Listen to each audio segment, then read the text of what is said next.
अस्सलाम वालेकुम, नमस्ते, सत श्री अकाल जनाब। इंटरनेशनल क्रिकेट की बहार आ गई है और इंटरनेशनल क्रिकेट की बहार के साथ साथ तनाज़ात, कंट्रोवर्सी और बहुत सारी बातें सामने आ गई हैं। और सबसे बड़ी बात तो यह है कि 6 पाकिस्तानी खिलाड़ियों का कोविड टेस्ट पॉजिटिव आया। उनके नाम गर्दिश करते रहे, हफीज़ का नाम भी आ रहा था, रिजवान, बाबर आजम, हारिस रऊफ़ का नाम भी आता रहा। गो मेरे ख्याल से मुनासिब नहीं था और पीसीबी ने इसकी माजरत बाद में कर ली, लेकिन मेरे ख्याल से ये नॉर्म के भी ख़िलाफ़ है कि जनाब आप किसी भी मरीज़ का नाम डिक्लेयर कर दें और फिर जब आपकी टीम टूर पे हो तो यकीनन घर वालों को थोड़ी सी परेशानी होती है, परेशान हो जाते हैं और उनको यकीनन बुरा भी लगा होगा कि उनका बीमार बेटा, भाई, शौहर जो है इस वक्त मुल्क से बाहर है।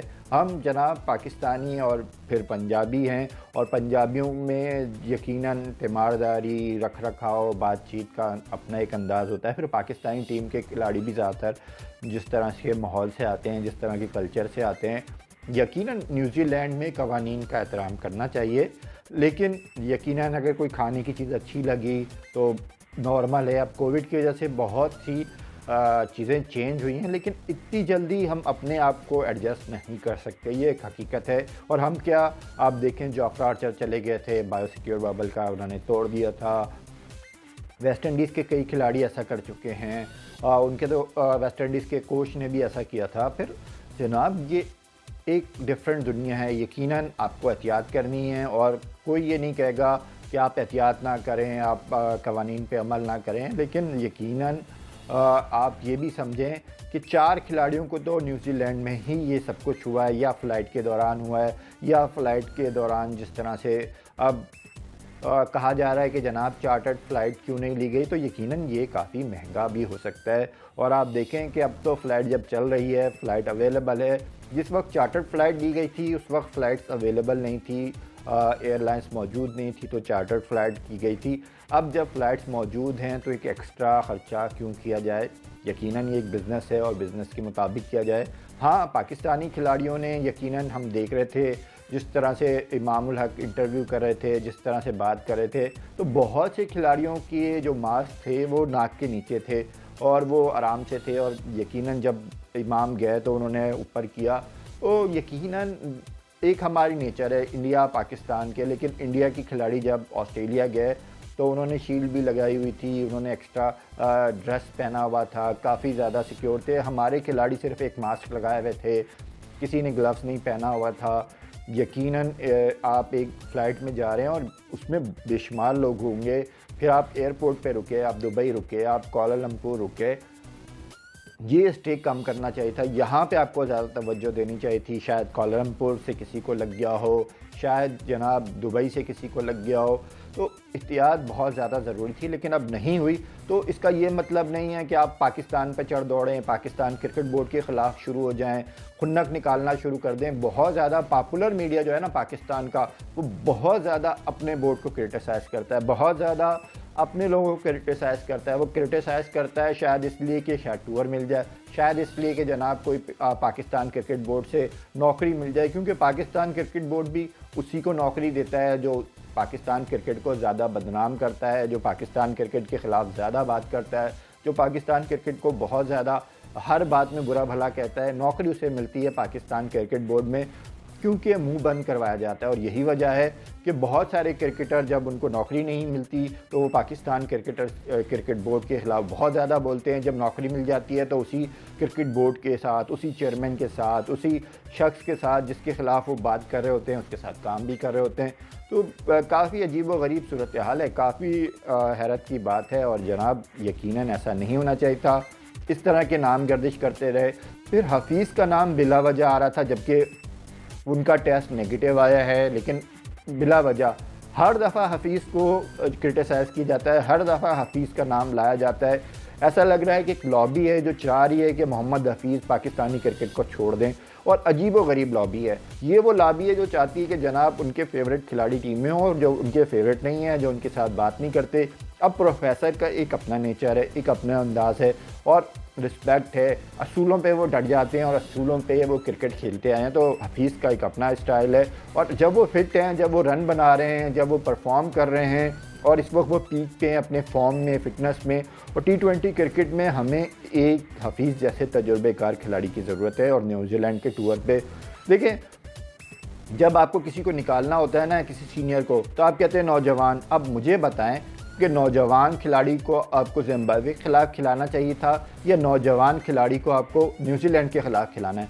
न्यूजीलैंड में अगर आप किसी नौजवान को ज़्यादा चांस देते हैं तो आप उस बेचारे के कैरियर के साथ खेल रहे हैं। और अगर आपको नौजवान खिलाड़ियों के साथ जाना था तो जनाब आप जिम्बाब्वे वाली सीरीज़ में चले जाते, यहाँ पे अपने सारे नौजवान टीम खिलाते, फिर जो होता देखा जाता। लेकिन अब आप में सीनियर खिलाड़ी खेले या खिलाए, फिर भी एक वनडे तो आप हार गए ना न्यूजीलैंड के ख़िलाफ़, और वो भी जनाब सुपर ओवर में जाके, और फिर जो कुछ हुआ वो सबको पता है। तो ऐसा मत करें, अपने बोर्ड का एहतराम करें, अपने बोर्ड का। और आप देखें कि हमें तो न्यूजीलैंड से पूछना चाहिए था कि भाई ये क्या लैंग्वेज है कि आप कह रहे हैं कि टीम को बाहर भेज देंगे, टीम को निकाल देंगे। ये तो हमें पूछना चाहिए था। अब ये होता है कि हम अपने बोर्ड पे इतना दबाव डाल देते हैं कि वो बेचारे बैकफुट पे चले जाते हैं, और बैकफुट पे जाके फिर वो दूसरे बोर्ड के सामने थल्ले लग जाते हैं। ऐसा नहीं करें। पाकिस्तान क्रिकेट बोर्ड है, पाकिस्तान का नाम है, पाकिस्तान की इज़्ज़त है, तो एहतियात करें। हम एशियंस बिला वजह ऐसे हो जाते हैं। अगर ये कुछ गोरे के साथ हुआ होता तो वो सबसे पहले चढ़ दौड़ता है कि पाकिस्तान में सिक्योरिटी नहीं दीजिए, हम तो अपनी टीम वापस लेके जा रहे हैं, हम तो पाकिस्तान में आए थे। अब पाकिस्तान की रिस्पॉन्सिबिलिटी थी कि वो हमारे खिलाड़ियों का ख्याल रखे। अगर यही कुछ न्यूजीलैंड की टीम के साथ लाहौर में हुआ होता तो न्यूजीलैंड का बिल्कुल मौक़िफ़ डिफरेंट होता। अब वो उनकी मेडिकल स्टाफ की बंदी आके प्रेस कॉन्फ्रेंस कर रही है कि जनाब हम तो पाकिस्तानी टीम को भेज देंगे, और उन्होंने ये किया वो किया। ये सब करने वाली बातें नहीं होती। CCTV फुटेज में देखा पाकिस्तानी खिलाड़ी ये कर रहे थे, वो कर रहे थे। ये सब एक मेहमान टीम आई हुई है आपके मुल्क में, आप उसकी इंसल्ट कर रहे हैं। दूसरी बात मैं आपसे कहूँगा कि जनाब आप पाकिस्तान क्रिकेट बोर्ड को चाहिए था कि वो स्टेप लेता। अब ठीक है 2 खिलाड़ियों के जो है हिस्ट्री थी, लेकिन 4 खिलाड़ी जो न्यू हैं वो कहाँ से हैं, उनका कैसे हो गया? क्या न्यूजीलैंड में बायोसिक्योर बबल सिक्योर नहीं है?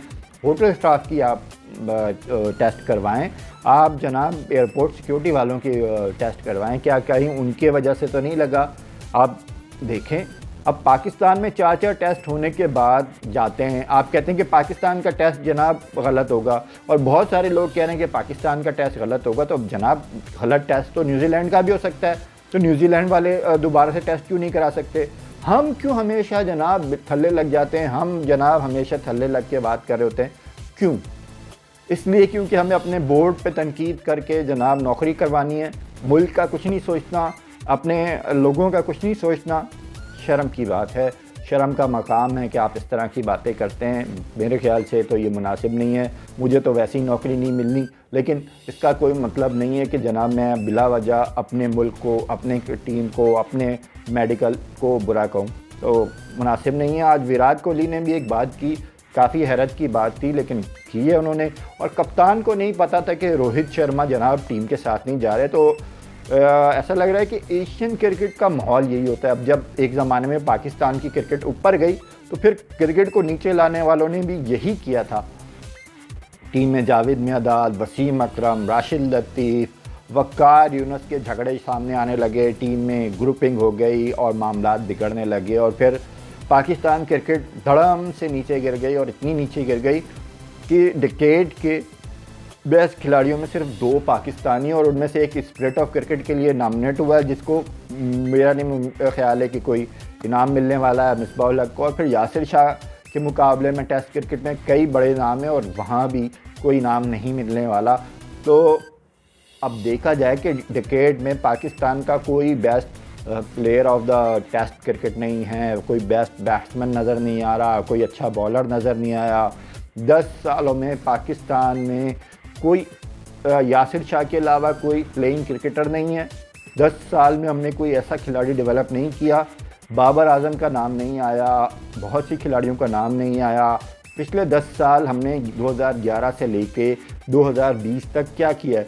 ICC तो कह रहा है आपने कुछ प्रोड्यूस नहीं किया है कि यासिर शाह के अलावा।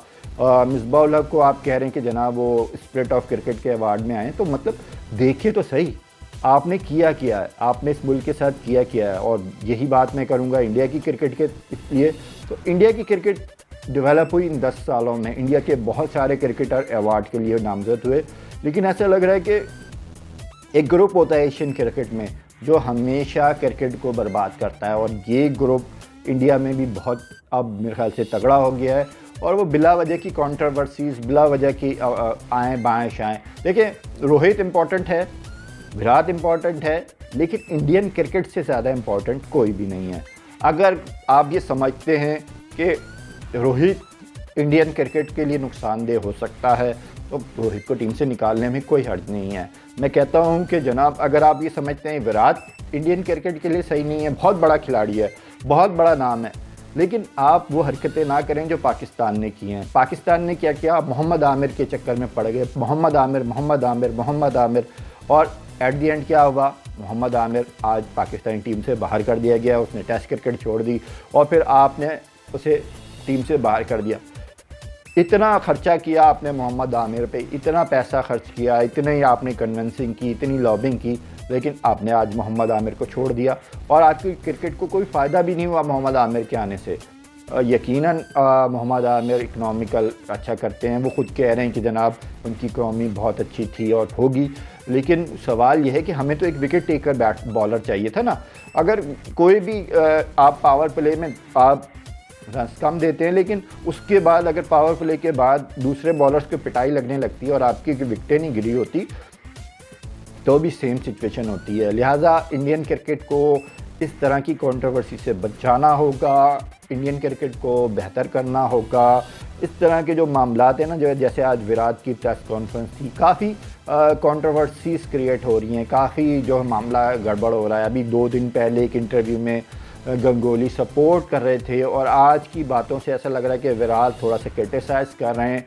काफ़ी अजीबोगरीब बातें हैं, और मेरे ख्याल से इंडियन क्रिकेट को बचाना होगा इन सारी बातों से। अगर आप इंडियन क्रिकेट के वेल विशर हैं, अगर आप इंडियन क्रिकेट को अच्छा करना चाहते हैं, तो मेरे ख्याल से इंडियन क्रिकेट को इन तमाम बातों से, यकीनन कंट्रोवर्सी है, डिस्कशन है, बहुत मज़ा आ रहा होगा, लोग देखेंगे, बहुत व्यूज़ आएंगे, बहुत जनाब लोग कमेंट्स करेंगे, लेकिन at the and Indian cricket को इससे नुकसान पहुंचेगा।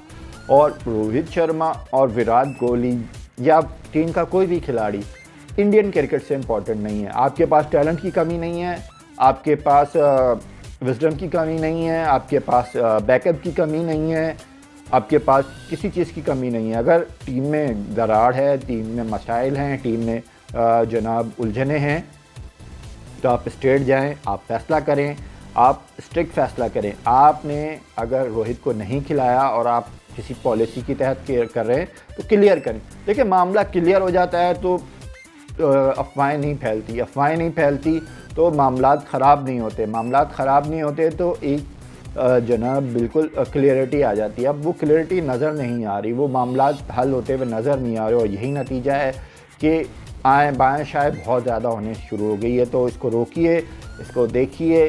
मुझे इजाज़त दीजिए। अस्सलाम वालेकुम, नमस्ते।